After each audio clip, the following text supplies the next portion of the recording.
Hi there, this is Ruben from Dutch Round 1. Thanks again for stopping by and thanks for watching another episode. I appreciate your time and I appreciate your support. Today we have another grammar lesson. We will take a look at how to form the plural in Dutch.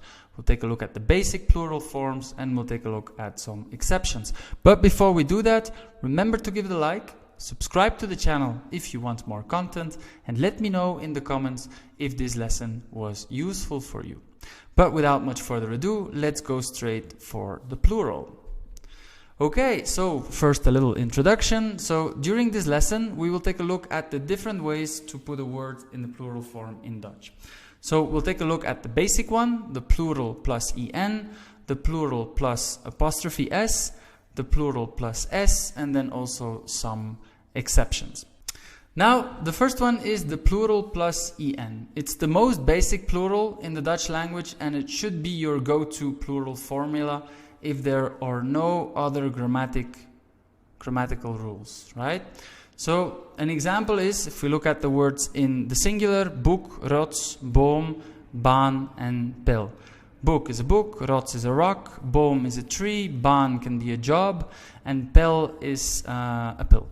Alright, so what do? We just add en. So book, books, book plus en is boeken. Pretty straightforward. Rots, singular, plus en, rotsen, rocks. Now boom plus en, and then we have bomen. As you can see, we took away one O. Why do we take that O away? Well, basically we don't need it anymore. Alright, a double O in Dutch shows that you have to pronounce it in a long way. However, if we have an O, which is a vowel, an M, which is a consonant, and an E, which is a vowel again, this is a vowel, consonant, vowel construction, we know that the first vowel, in this case O, we can pronounce it long. So we don't need two O's anymore. That's why we take away one of these O's.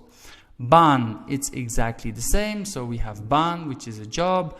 So we add en. However, we don't need two A's anymore because we've got A, vowel, N, consonant, and E, vowel again. So the first vowel, in this case A, is pronounced long, and that is why we say baanen. Now, if you look at pil, it's the other way around. So we have pil, P-I-L. Now, if we would only add en, we would pronounce it pielen because vowel E, L consonant, E vowel again, vowel consonant vowel rule. So in this case the E would, or the I would need to be pronounced long. So you'd say pielen. However, we say pel, we pronounce it short. So what do we do to counter that? Well, we just add another consonant and that would be pellen, an extra L. Right? So that's your most basic plural form. Then we go to the plural plus apostrophe s. Now, if the word in the singular is ending on a single A, O, I, or U, or Y, the plural form will be made by adding apostrophe s, right? So a single A, a single O, a single U, a single I, and a Y, you will add apostrophe s. So if you take a look at the examples, we have auto, so we add apostrophe s, so we have autos. The next example is menu. Again, it's ending on a single U, so you add apostrophe s, which is menus. Bikini, same thing, plus apostrophe s, bikinis. Lama plus apostrophe s, lamas. Jury plus apostrophe s, juries. Right? Pretty straightforward. If a word is ending single A, O, U, I, Y, then you will just add an apostrophe S and the word will be in the plural. And then we go to the other one, the plural plus S. So now we add an S, but we don't write the apostrophe anymore. So this one is maybe a little bit more difficult because it's not really a straightforward rule. You kind of have to look at the endings of the word. So we've got words ending on an unstressed E, ER, ERD, EL, EM, EN, and a double AR. Alright? So if a word is ending on one of these letters or combination of letters, there is a big chance that you will add an S. So you have garage, single E, garage, it's unstressed, so you add an S, garages, garage.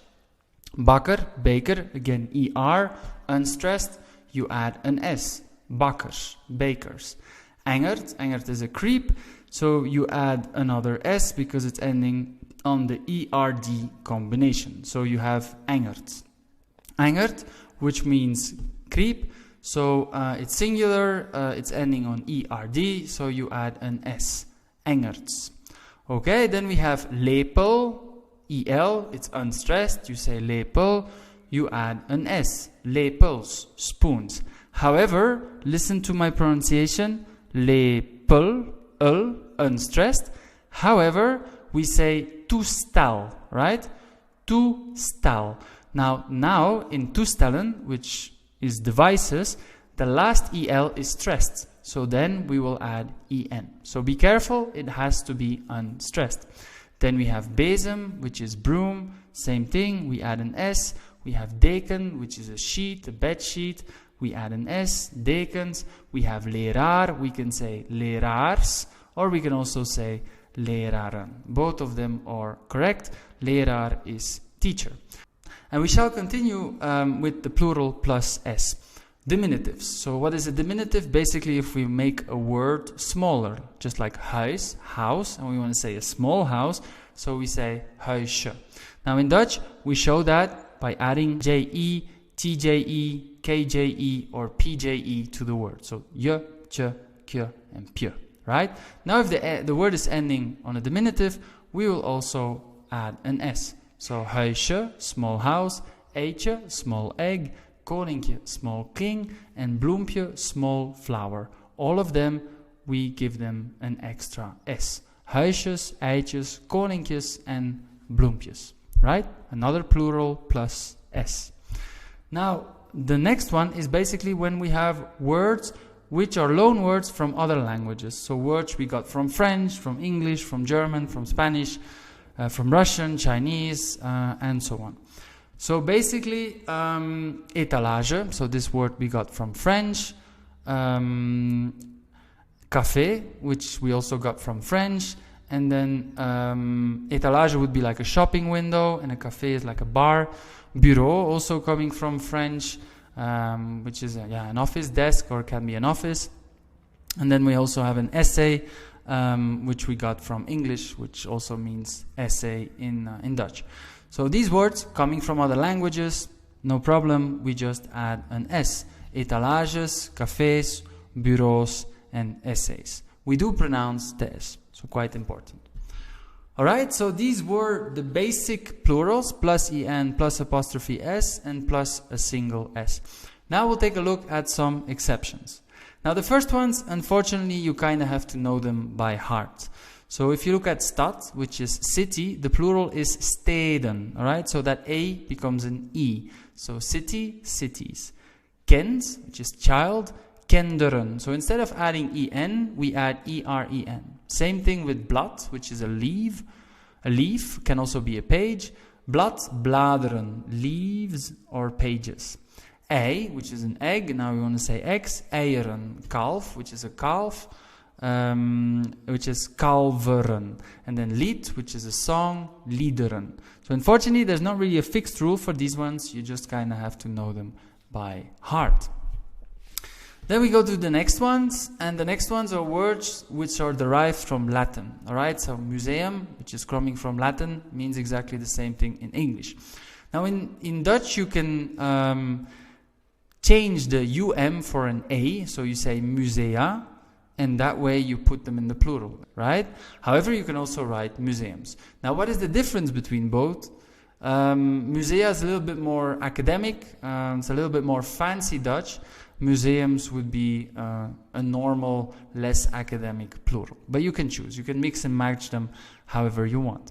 Then we have musicus. Musicus is a musician. And the plural would be musici. Okay? Musici. And then that I we would pronounce like they do in Italian. So it's not musici, it will be musici. That will be the plural. Catalogus is the same one, coming from Latin. You can choose, you can say catalogi or you can say catalogussen. Both of them are correct, same difference as with musea or museum. One is a little bit more academic, the other one is more normal. Alright, so these were the words derived from Latin. Then we have plural with words ending in heid. Alright, so we have moeilijkheid. Right? That means difficulty. Now that heid will become heden. So we take away that I and you just add en. Moeilijkheden, difficulties. Waarheid, which is truth, you will say waarheden. Okay? Kleinigheid, which is like a small detail. Kleinigheden. So if a word is ending on heid, you want to put it in the plural, it will become heden. Okay, now we'll take a look at words which are ending in ie, right? Now, all depends where you put the stress. The basic one is just adding an S. Premie, which is like a bonus. Premies, you just add an S. Life is great, life is fantastic. Premie, or stress is on the first part of the word. Second one, stress is very important again. Bacterie. Alright, so now our stress is on te. It's not at the end of the word, which is quite important. Now what we can do is we can add an S, pretty straightforward. However, we can also add an N. And we need that sign which we use in Dutch, which is called trema. And we have to put it on the last E. Why do we do that? Well, to show that we have to pronounce the I and the E separately. Bacterie, right? Then we add an E with a trema. And we say bacteriën. If you do not put that trema, we will say bacterien, right? So that wouldn't make sense. That is why we need the trema. Then we look at the last one, which is categorie, all right? You hear the stress, it's on ri. It's the last part of the word. So now what we'll do is we will add en. Categorieën. Again, we need a trema. Why do we need that trema? To show that we have to pronounce IE and en separately. So you say categorieën. So these were some of the plural forms in Dutch. You've got the basic rules, and we also took a look at some exceptions. I hope it's clearer for you now. Know that the plural in Dutch is not that difficult. Most of the words follow the regular rules. However, just keep your eyes open for some exceptions. I want to thank you for watching another episode. As always, I appreciate your support and I appreciate your time. Remember to give it a like, subscribe to the channel if you want more content, and let me know in the comments if this exercise or lesson was useful for you. I wish you a great rest of the day. As always, keep it 100 and stay tuned for another episode of Dutch Round 1. Ciao.